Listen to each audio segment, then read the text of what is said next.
Good morning dear students. आज हम start करेंगे विज्ञान कक्षा 8वीं चैप्टर दूसरा। अब हम शुरू करने जा रहे हैं सूक्ष्म जीव, मित्र एवं शत्रु। सूक्ष्म जीवों के बारे में हम इस लेसन के अंदर पढ़ेंगे। तो देखिए पहला प्रश्न क्या है। पहले प्रश्न में आपको रिक्त स्थानों की पूर्ति करनी है, खालिस्तान आपको भरने हैं। पहला खालिस्तान क्या है? सूक्ष्म जीवों को खालिस्तान की सहायता से देखा जा सकता है। अब जो सूक्ष्म जीव होते हैं, इतने छोटे जीव होते हैं, उनको हम नंगी आंखों से नहीं देख सकते हैं। इनको देखने के लिए एक सूक्ष्म दर्शी की सहायता लेनी पड़ती है। तो इस खालिस्तान में क्या आ जाएगा? सूक्ष्म जीवों को सूक्ष्म दर्शी की सहायता से देखा जा सकता है। दूसरा खालिस्तान देखिए, नीले हरे सवाल वायु से खालिस्तान का स्थिरीकरण करते हैं, जिससे मिट्टी की उर्वरता में वृद्धि होती है। नीले हरे जो सवाल होते हैं वो वायु से नाइट्रोजन का स्थिरीकरण करते हैं। नाइट्रोजन, तो इसमें क्या आ जाएगा? नाइट्रोजन आ जाएगा इस खालिस्तान के अंदर। नीले हरे सवाल क्या करते हैं?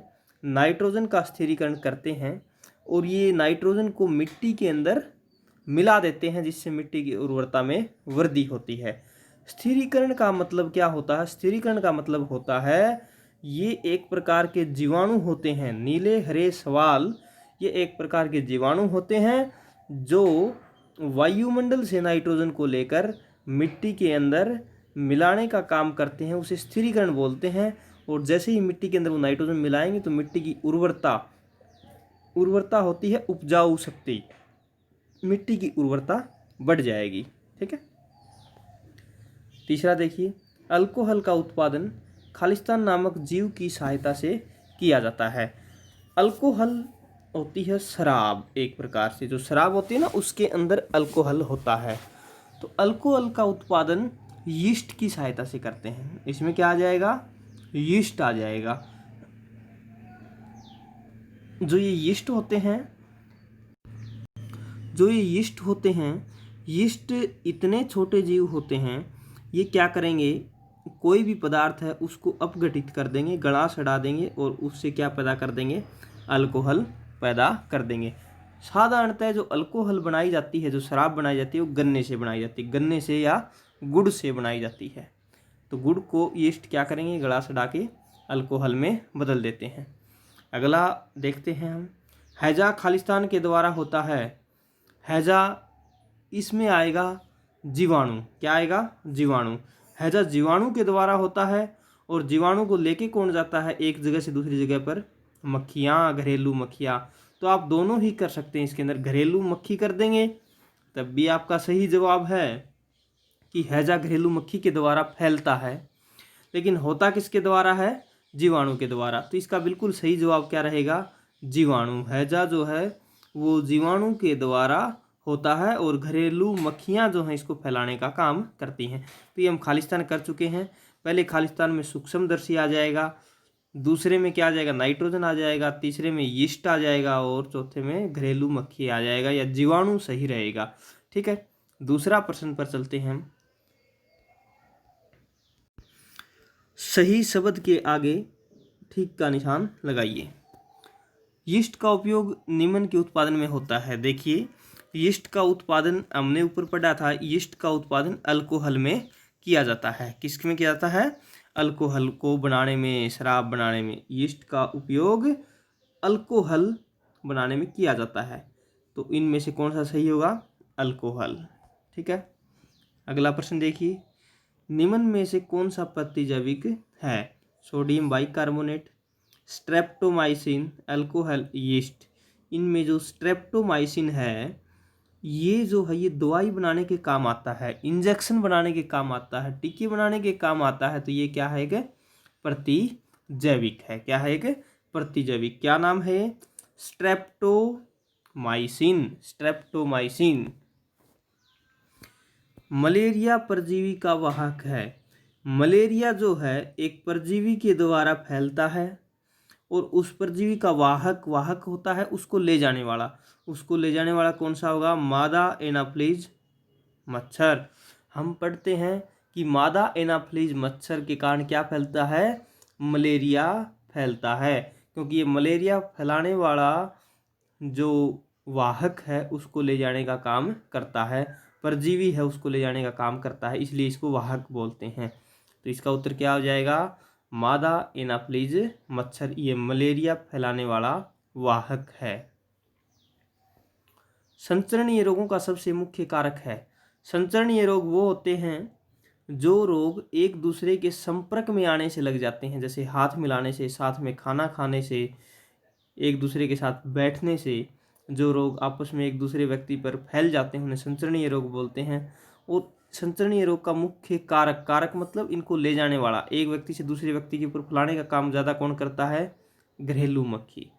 घरेलू मक्खी क्या करती है? एक भोजन से दूसरे भोजन पर बैठ जाएगी, एक व्यक्ति से दूसरे व्यक्ति के ऊपर बैठ जाएगी, तो ये संचरणीय रोग को फैलाने का मुख्य कारक घरेलू मक्खी है। अगला देखिए, ब्रेड अथवा इडली फूल जाती है, इसका कारण है। ब्रेड और इडली को फुलाया जाता है, उसमें क्या डाला जाता है? उसमें यीस्ट पाउडर डाला जाता है। क्या डाला जाता है? Yeast powder. यीस्ट पाउडर के अंदर कोशिकाएं होती हैं, उसकी यीस्ट कोशिकाओं की वृद्धि होती है और वो धीरे धीरे बढ़ जाती हैं और इससे इडली या ब्रेड फूल जाती हैं। जो भी फूलने वाले पदार्थ हैं जैसे केक है, इडली है, ब्रेड है, इन सभी के अंदर यीस्ट पाउडर डाला जाता है। अगला प्रश्न देखिए, चीनी को अल्कोहल में परिवर्तन करने के प्रक्रम का नाम है। अब चीनी को अल्कोहल में बदलता कौन है? हमने ऊपर पढ़ा था कि यीस्ट ही चीनी को अल्कोहल में बदल देते हैं और इस प्रक्रिया को बोलते हैं किण्वन। क्या बोलते हैं? किण्वन। गन्ने का अल्कोहल में बदलना, ये चीनी का अल्कोहल में बदलना किण्वन कहलाता है। क्या कहलाता है? किण्वन कहलाता है। अगला प्रश्न देखिए, कॉलम 1 के जीवों का मिलान करना है कॉलम बी से।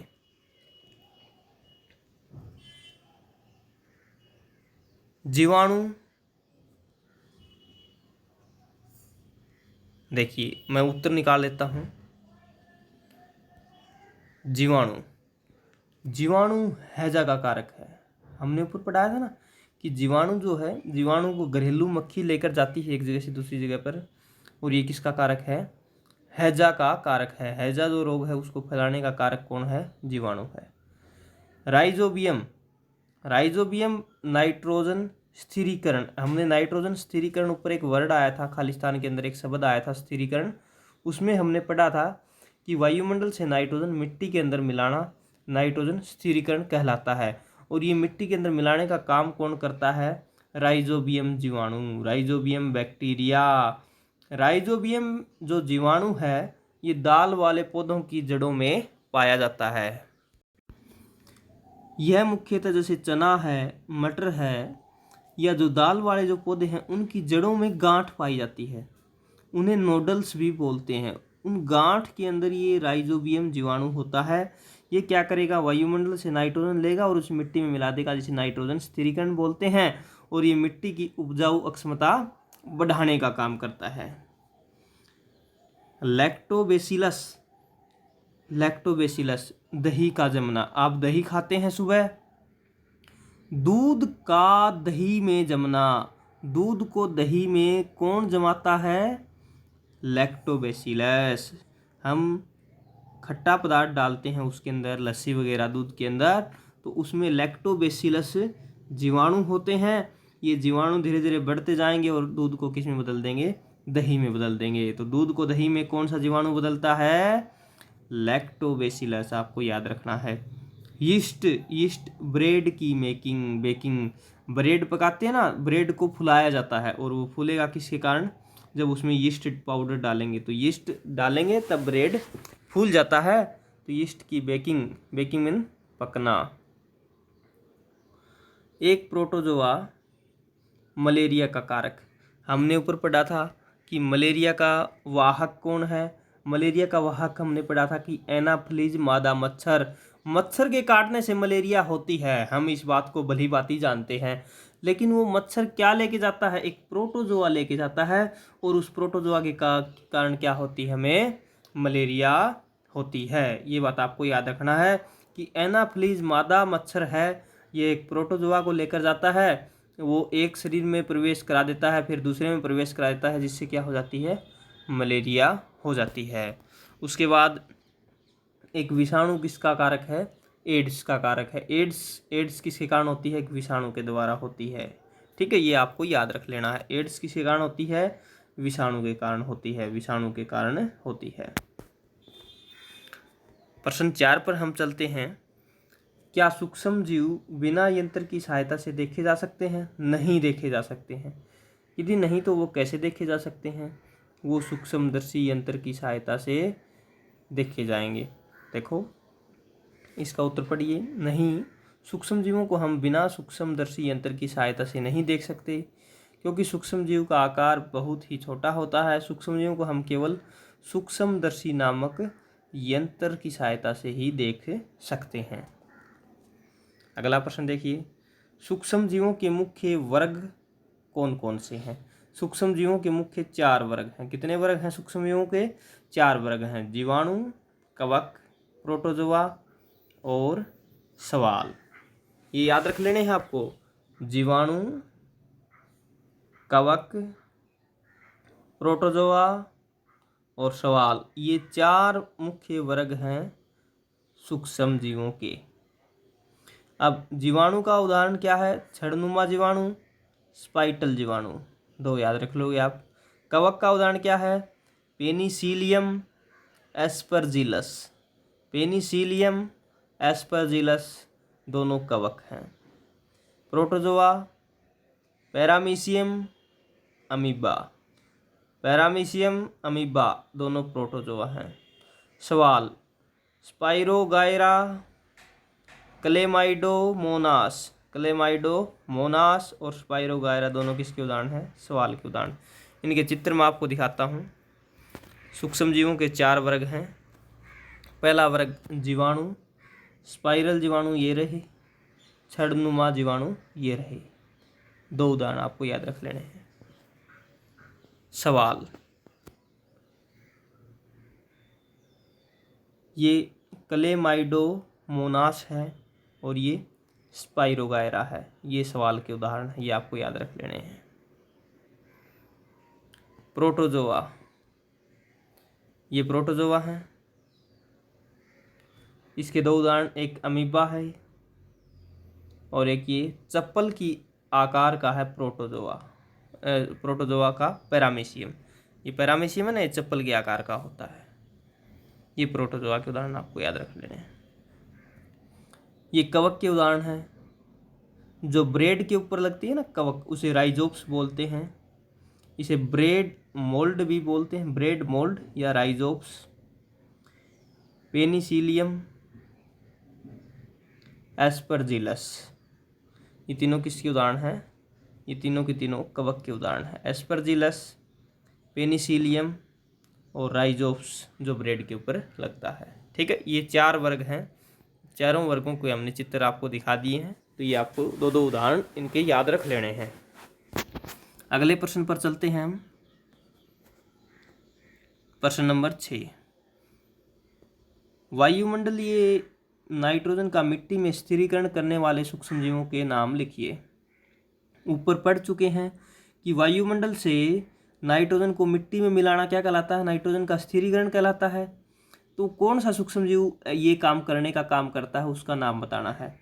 तो उसका नाम है राइजोबियम जीवाणु। राइजोबियम जीवाणु मिट्टी में उपस्थित जीवाणु एवं नीले हरे शैवाल, 2 आप याद रख लेना। एक तो राइजोबियम जीवाणु, राइजोबियम जीवाणु जो है नाइट्रोजन का स्थिरीकरण करता है, और दूसरा नीले हरे शैवाल, नीले हरे शैवाल, ये दोनों क्या करते हैं?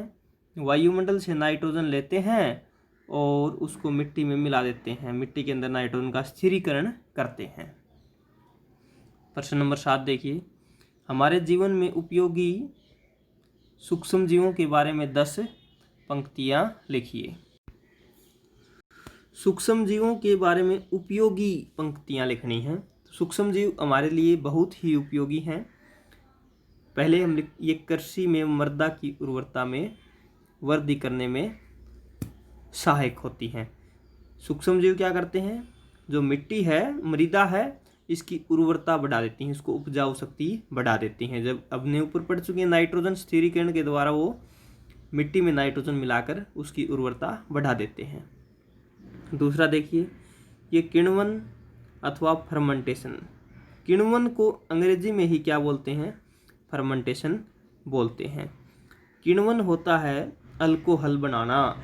गन्ने से, चीनी से या गुड़ से अल्कोहल बनाना किण्वन कहलाता है और इसी को अंग्रेजी में बोलते हैं फर्मेंटेशन। और ये कौन करता है? ये काम अल्कोहल बनाने का काम कौन करता है? सूक्ष्मजीव करते हैं। तो किण्वन और फर्मेंटेशन में सहायक होते हैं। जीवाणु का इस्तेमाल ब्रेड, दही, केक आदि बनाने में किया जाता है। हमने पढ़ा था ना, जो ऊपर जो यीस्ट होते हैं, यीस्ट पाउडर, वो ब्रेड को फुलाने में, और दही, लैक्टोबैसिलस एक जीवाणु होता है, वो दही बनाने का काम करता है। केक के अंदर भी यीस्ट डालते हैं जिससे वो फूल जाता है। तो जीवाणु का इस्तेमाल ब्रेड, दही, केक आदि बनाने में किया जाता है। अगला फायदा क्या है इनका? ये पेड़ पौधों को रोगों से बचाने में भी उपयोगी है। पेड़ पौधों को रोगों से बचाने का काम भी सूक्ष्मजीव करते हैं। ये अल्कोहल, शराब, एसिटिक एसिड एक प्रकार का अम्ल है, एसिटिक अम्ल है, उसको बनाने में भी सूक्ष्मजीव सहायक करते हैं। अल्कोहल और शराब के अंदर ही अल्कोहल होती है, तो ये अल्कोहल सूक्ष्मजीव बनाते हैं। किण्वन प्रक्रिया के द्वारा बनाते हैं, जो हमने ऊपर पढ़ा है। और एसिटिक एसिड एक प्रकार का अम्ल होता है जिसका प्रयोग खटाई के रूप में किया जाता है, वो भी बनाने में किसकी सहायता ली जाती है? सूक्ष्मजीवों की सहायता ली जाती है। जीवाणुओं का प्रयोग औषधि दवा बनाने में। अब इन जीवाणुओं से काफ़ी प्रकार की इंजेक्शन या दवाइयाँ या औषधि भी बनाई जाती हैं। अगला देखिए, अचार, पनीर, अन्य खाद्य पदार्थों के उत्पादन में भी ये सहायक हैं। अचार के उत्पादन में भी सहायक हैं, पनीर के उत्पादन में भी सहायक हैं, और दूसरे जो खाने वाले जो पदार्थ हैं उनके उत्पादन में सूक्ष्मजीव सहायक हैं। पर्यावरण को स्वच्छ एवं संतुलित रखने में इनका इस्तेमाल किया जाता है। ये क्या करते हैं? पदार्थों को गला सड़ाकर मिट्टी में मिला देते हैं और उसको मिट्टी में मिलाकर उससे खाद बना देते हैं, जिससे पर्यावरण की उर्वरता भी बढ़ती है और ये साफ सफाई भी कर देते हैं। तो पर्यावरण को स्वच्छ रखने का काम करते हैं। टीका बनाने में, मैंने बताया था ना अभी कि दवाइयों के टीके आते हैं, वो किससे बनाए जाते हैं? वो सूक्ष्मजीवों से बनाए जाते हैं। ये मनुष्य और जंतुओं को बीमारियों से बचाने में भी उपयोगी हैं। मनुष्य और जंतुओं को बीमारियों से बचाने का काम भी ये करते हैं। तो ये पंक्तियाँ 10 पंक्तियाँ पूछी गई हैं, इनको आप लिख लेंगे और अच्छी प्रकार से याद कर लेंगे। चलिए अगले प्रश्न पर चलते हैं। सूक्ष्मजीवों द्वारा होने वाले हानिकारक प्रभावों का संक्षिप्त विवरण दीजिए। अभी तो ऊपर हमने सूक्ष्मजीवों के लाभ पढ़े थे, लेकिन अब पढ़ेंगे इनके हानिकारक प्रभाव। देखिए इनकी हानियाँ या हानिकारक प्रभाव कौन से हैं। पहला, कुछ कवक हमारे चमड़े, लकड़ी तथा खाने के सामान को नष्ट कर देते हैं। खाने का जो भोजन है लंबे समय तक रखते हो तो वो खराब हो जाएगा, वो सूक्ष्मजीव खराब कर देते हैं। लकड़ी है, चमड़ा है, वो भी खराब हो जाएगा, सूक्ष्मजीव या कवक उसको क्या कर देते हैं? खराब कर देते हैं। दूसरा देखिए, कुछ जीवाणु मनुष्यों एवं पशुओं में रोग उत्पन्न करते हैं। तो कुछ जीवाणु ऐसे भी होते हैं जो रोग फैलाते हैं। कुछ कवक दाद, खाज, खुजली जैसे चर्म रोग, जो त्वचा के जो रोग है ना, वो कवक फैलाते हैं। और कवक सूक्ष्मजीव होते हैं ना, तो ये सूक्ष्मजीव बीमारियां फैलाते हैं, जैसे खाज, खुजली, चर्म रोग, ये कवक फैलाने का काम करते हैं। कुछ जीवाणु पौधों एवं खाद्यान्नों को नष्ट कर देते हैं। पौधों को भी नष्ट कर देते हैं, जैसे फसलों में नुकसान हो जाता है। बड़े बड़े जो खाद्यान्न हैं, जो खाद्य सामग्री वहाँ पर रखी होती है, उनको भी नष्ट कर देते हैं। कुछ कवक पौधों को संक्रमित कर उनमें रोग उत्पन्न, पौधों को संक्रमित कर देते हैं और उनमें रोग उत्पन्न कर देते हैं। पौधों में भी ये रोग फैलाने का काम करते हैं। कुछ कवक खाद्य पदार्थों को विषाक्त बनाकर नष्ट कर देते हैं। जो खाद्य पदार्थ होते हैं ना, भोजन जैसे सब्जी वगैरह है, उस विषाक्त मतलब जहरीली बना देते हैं और उसको खराब कर देते हैं, नष्ट कर देते हैं। कुछ जीवाणु भूमि के नाइट्रेट को नाइट्रोजन में बदलकर भूमि की उपजाऊ शक्ति कम कर देते हैं। अभी हमने पढ़ा था कि कुछ जीवाणु भूमि की उर्वरता को या उपजाऊ शक्ति को बढ़ाते हैं, लेकिन कुछ जीवाणु ऐसे भी हैं जो वापस नाइट्रेट को नाइट्रोजन में बदल देते हैं और भूमि की उपजाऊ शक्ति को कम कर देते हैं। तो ये इनके नुकसान हुए जो आपको पढ़ लेने हैं। अगला प्रश्न देखिए, प्रतिजैविक क्या है? प्रतिजैविक लेते समय कौन कौन सी सावधानियां रखनी चाहिए? ऐसी औषधियां जो बीमारी पैदा करने वाले सूक्ष्म जीवों को नष्ट कर देती हैं, उनकी वृद्धि को रोक देती हैं, उन्हें क्या बोलेंगे? प्रतिजैविक या एंटीबायोटिक कहलाती हैं। ऐसी बीमारियां, ऐसी औषधियां, प्रतिजैविक क्या होती हैं? पहले बात तो आपको समझना है, प्रतिजैविक एक प्रकार की औषधियां होती हैं। औषधियां मतलब दवाइयां होती हैं जो बीमारी पैदा करने वाले सूक्ष्म जीवों को मार देती हैं, नष्ट कर देती हैं, या फिर उनकी वृद्धि को रोक देती हैं। इन्हें ही हम क्या बोलेंगे? प्रतिजैविक या एंटीबायोटिक कहलाती हैं। प्रतिजैविक और एंटीबायोटिक इंजेक्शन आते हैं जो एक प्रकार की औषधियां होती हैं जो सूक्ष्मजीवों को नष्ट कर देती हैं या उनकी वृद्धि को रोक देती हैं। प्रतिजैविक डॉक्टर की सलाह पर ही लेनी चाहिए, उनका कोर्स पूरा करना चाहिए, अन्यथा अगली बार आवश्यकता पड़ने पर प्रतिजैविक दवाइयाँ उतनी असरदार नहीं होंगी।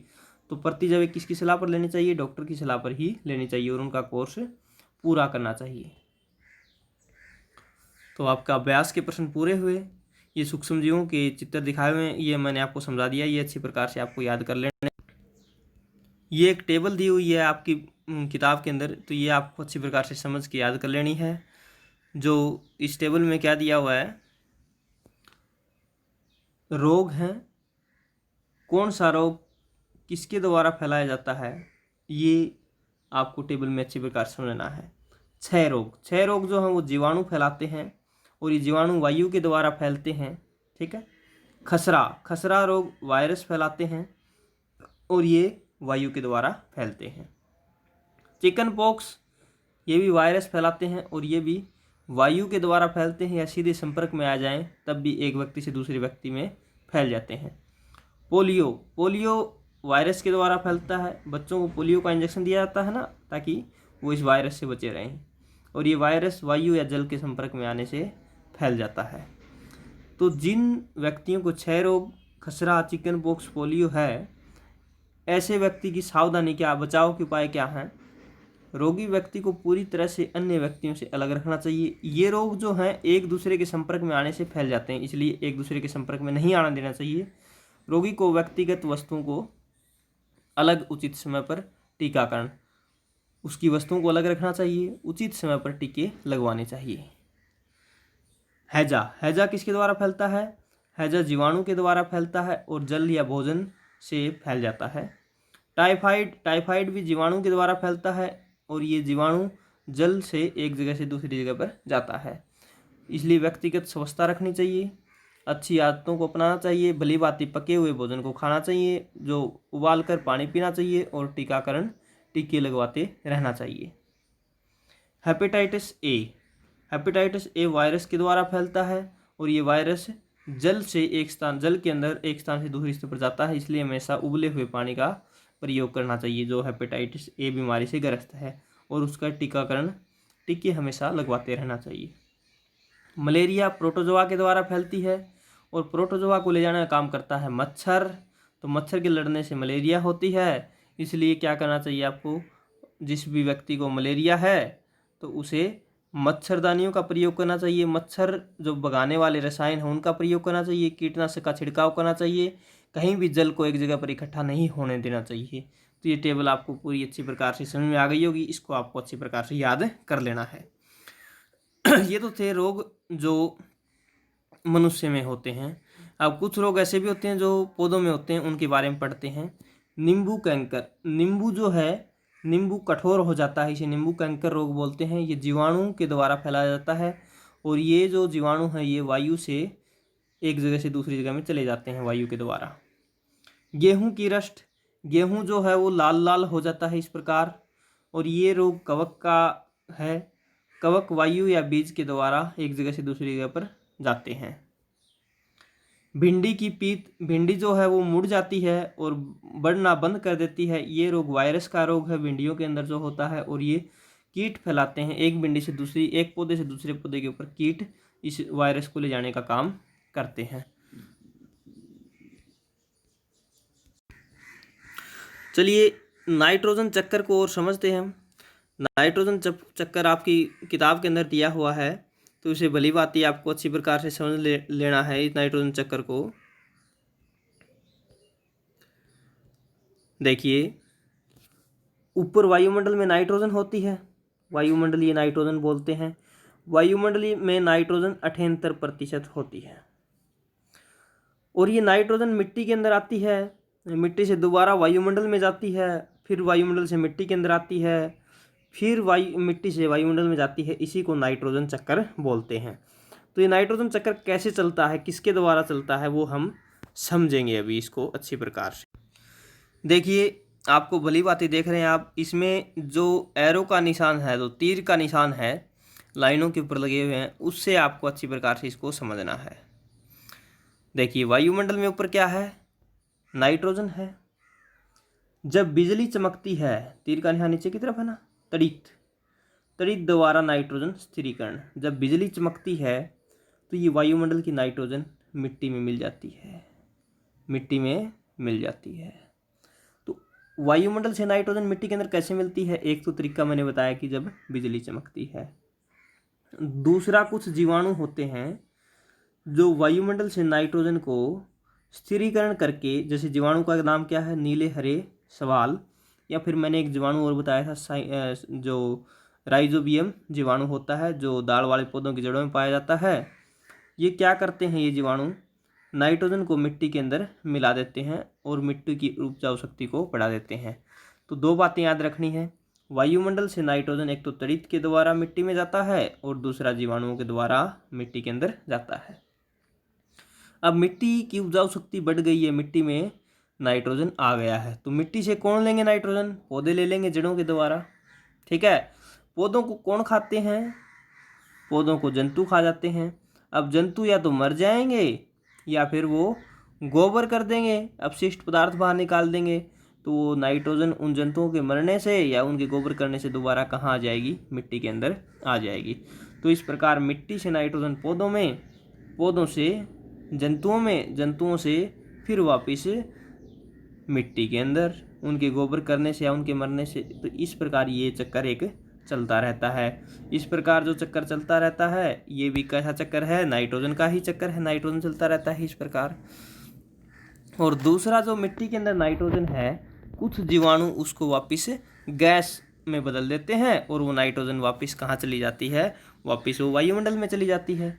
तो ये चक्कर हुआ नाइट्रोजन का कि वायुमंडल से बिजली चमकने से या जीवाणुओं के द्वारा मिट्टी में आ जाती है नाइट्रोजन, और मिट्टी से फिर कुछ जीवाणु उसको दोबारा वायुमंडल में भेज देते हैं। तो इस प्रकार ये चक्कर चलता रहता है नाइट्रोजन का। इस प्रकार इसे नाइट्रोजन चक्कर बोलते हैं। तो ये हम नाइट्रोजन चक्कर अच्छी प्रकार से आपको समझ में आ गया होगा।